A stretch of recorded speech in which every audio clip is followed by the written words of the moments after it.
Welcome back on the Saturday.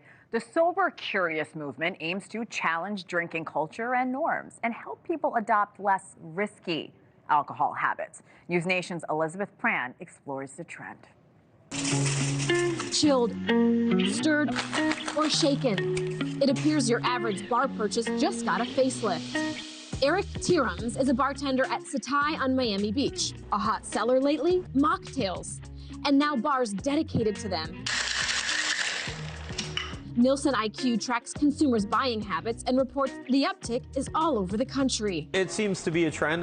If you look on the market, there's distilled zero-proof alcohol, there's low ABV cocktails, things like that, which we've added and we sell very much of. We also have a low ABV cocktail on the menu. The movement has the support of virtual meetups, social media chats, and online coaches, such as Jen Couch, who says the new range of options matches what she's already been witnessing. In the Sober Curious movement, just the non-alcoholic drink industry, is people are realizing this is not just a dry January trend.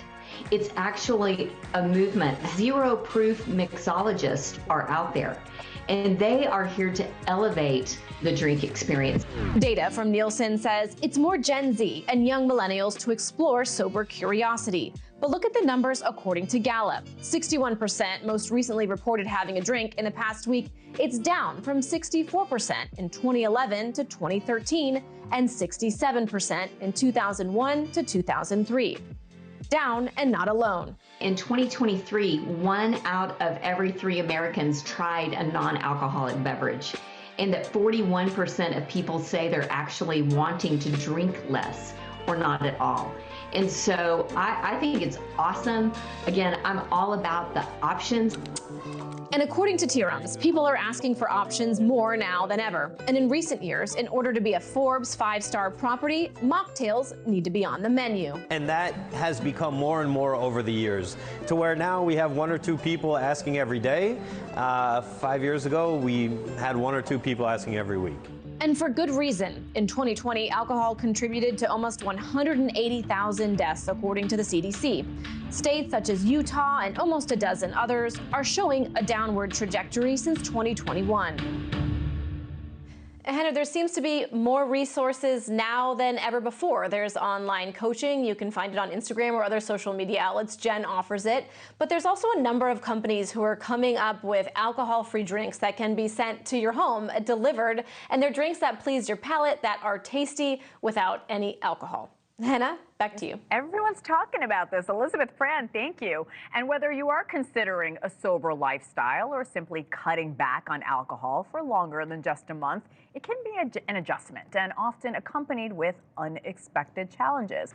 Dr. Saju Matthew joining us to talk about this. Doc, welcome. I think your mic might be off, sir. There you are. Hear you. Okay, yeah. Good morning. Can you hear me now? Yes, I can. So what are some common reasons people might struggle to cut down on drinking? Well, some of the more common reasons, kind of as Elizabeth mentioned in her package, is number one, people almost sometimes just drink out of habit, just a bad habit. And remember, drinking is not binary. Doesn't mean that everybody who drinks is an alcoholic and everybody who drinks needs to stop drinking. But unless you understand the fact that perhaps drinking is causing mood swings, anxiety, depression, it becomes a habit. And a lot of people, Hena, don't realize that they are actually drinking too much or drinking consistently. So what's most important is to have that social awareness and then to come up with a plan as to what you're going to do to stop drinking or cut down on drinking. You mentioned social awareness. I think that's the hardest because you're out with friends, you may be at a party, you may be with family, and the pressure to have alcohol typically increases. So how do you navigate those situations? How do you say, oh, I'm not drinking today or this month?